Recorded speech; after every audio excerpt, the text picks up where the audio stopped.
Aloha and welcome back to my channel. Today we are going to be diving into a practice that I have done on a yearly basis, something that people absolutely hate doing. Welcome to the world of fasting. A couple weeks ago, Marcus and I did a 3-day no food fast. And on today's video, I'm going to share with you what my experience with that fasting was, why we even put ourselves through such torture of no eating for 72 hours, and what I got out of this experience. So let's get right into it.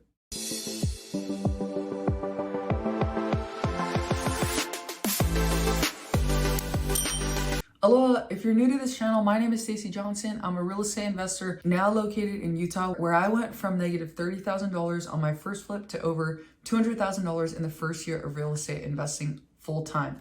On this channel, I teach you how to find your first deal and get paid, and share with you along the journey of stepping into real estate investing to live the life of your dreams. And when it comes to running a business, it's not just about constantly grinding all the time. It's also about getting centered with yourself and making sure that you are also in alignment with who your true self is. And so let's explore the world of fasting. The reason why we fast is because we are Christians and we want to put ourselves in a place where we're so extremely hungry, and the only thing that we can rely on is our relationship with God. When we can't rely on any food, now we're forced to, instead of eating during those times, we're forced to pray and read our Bible. So with that said, kind of what this fast looked like, we didn't eat for 72 hours. All we had was liquids. We had chicken broth. We had at least a smoothie on the second day to kind of just get a little bit of nutrients in. I get really bad migraines, so water only doesn't work very well for me.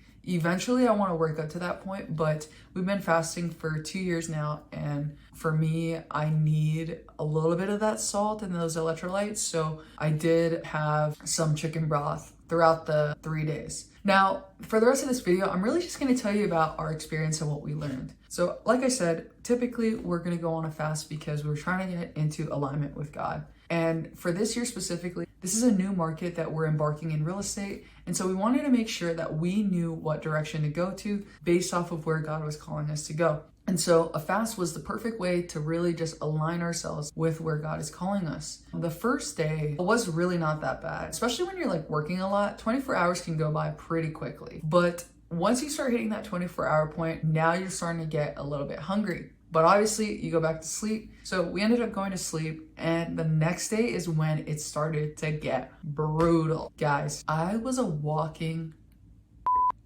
excuse my language, but I got pretty hangry, and God bless Marcus's heart, because I was starting to get pretty hangry to the point where I was about to rip my brains out. And we're both super hungry, starting to bicker a little bit, but we have to kind of remind ourselves of why we're doing this. We're trying to be united, not to tear us apart. And so as the time went by, we started to get extremely hungry. And by the 48-hour point, you are in a place where you're hungry, you're grouchy, you don't know what to do, your brain is just going psycho because all you can think about is food. And in those moments, you really have to just get in alignment and trust that God's going to reveal to you something soon. And that second night was brutal. I remember coming home from the gym at night, and we were hungry, and we were so tempted to the point where we were about to give in. So in Utah, there's a bunch of different food plazas all over the place. And on the way home from the gym, there's like 5 plazas lined up, one after the other. And there's Chipotle, Panda, burger places, Chick-fil-A. I mean, there's a bunch of different food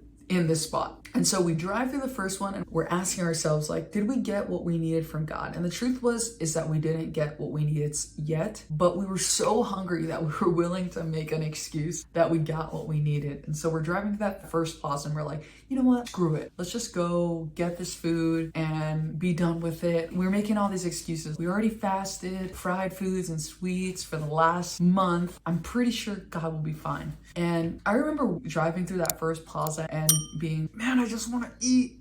and then decided to keep driving through the next plaza, and we're like, dude, let's just go there. And we're like, no, we shouldn't. And we went through the next one. We're like, dude, let's just go there. And then we're like, no, we shouldn't. And by the fifth plaza, thankfully, Marcus was like, we got to get out of here. So we left and went home and honestly just went even more psycho. And this is honestly one of the harder fastings that we did for some reason. I don't know, maybe it's because we ate no fried foods and no processed sugars for the last 30 days previously before that, as well as like another type of fast. And so to line those up one after the other was a little bit brutal this time. But we finally made it to the 72-hour point, and boy, did we go crazy. We ended up going to this restaurant called Garage Grill and literally ate 3 plates worth of stuff, which we typically will share 1 plate. So we were extremely hungry. And all that to say was, it was a good experience for sure. And I think I definitely got clarity on where to take this business. So with that said, we decided that we were going to focus on what I already knew. Originally, I was trying to start a new marketing channel, which was the MLS, and take that route since Marcus has his license. But we decided through that and through hearing from God that, dude, I already have the systems to set up the cold calling system in Utah. So why don't we just do it and take it and run with it? And so here we are a couple weeks later, we finally have our cold caller set up. We're going into this next season of doing off-market deals directly to seller in Utah, and we'll see how it goes. I'll keep you guys updated. Just wanted to give you a little update on how the fasting went, what we learned from that, and where we're going next in this direction. I appreciate you guys for following along on the journey. Thanks for watching, guys. See you on the next video. Shoots!